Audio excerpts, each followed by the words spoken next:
All right, those of you that saw my other video knew I was working on a chicken tractor. This is part 2. As you can see, we've been out here and we've been using it. I wanted to make some doors for this thing, one on each end, so we would be able to reach the chickens. So what I did is, as you can see, I used a cutting wheel and cut the tin. But I wanted it to be able to move out of the way just like a regular door and be on a hinge, which I put it there. What I used was this. This is supposed to be something that fills in all the different gaps on corrugated tin. But as you can see, the piece of tin that I got, it doesn't fit. So I had to trim it and put it together in order to be able to put my hinge in. I did the same thing on a latch, and I used epoxy to glue them in so that they're nice and sturdy. And as you can see, I put a handle on and I can raise it. In order to have some weight to it, I built a frame that just fits into the opening. I used this part of the frame to be able to screw in my hinge, and I used the PVC pipe that I had done for the other part of the hinge. Now, one of the things I tried to do, as you can see right here, and it's splitting, is I used a bicycle tire tube and I just split it, and I tried putting part of it under one of the screws and part of it under the other screw to make a little gasket there. Next time I do this, I'm going to glue 2 of them side by side to give myself extra room. Because as you can see, when it got tight, it just split and pulled through the screws. So I'm kind of upset about that, but everything else seemed to work well. The other thing that I did is I bought some edging that I'm going to end up putting all the way around this and the door, like I did on this door over here. As you can see with the edging, it's a little nicer.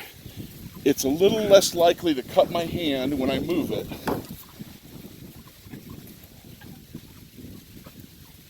And it seems to work pretty good. I use a little bit of glue to hold it in place, and it covers it fairly nicely. Now, as you can see, I've got a door here and a door over there so we can get into either end of this tractor. The other thing that I've done is when you move the tractor, the chickens have a tendency to just stand there while you run over their legs.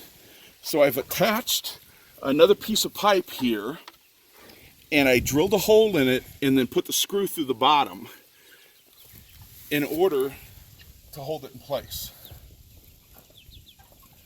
I'm going to do the same thing on the other side, and I'm going to add a couple of pipes running the other way in order to kind of squeeze their area so that they don't get caught when I drag the chicken tractor.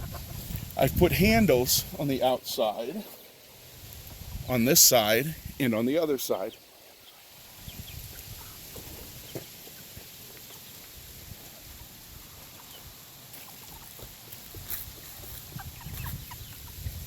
So the handles on this side, I'm able to attach this piece of chain that I made, where you can get a connector, buy a piece of chain, get the thing to connect it, and I've got this that I hook to both of these handles, and then I step through,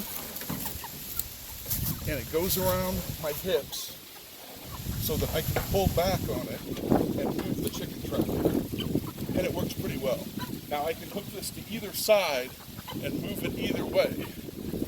That seems to work pretty well for me. So at this point, other than the edging, I've pretty much got my chicken tractor done. They've been in it for a couple of weeks, and they seem to be doing really well.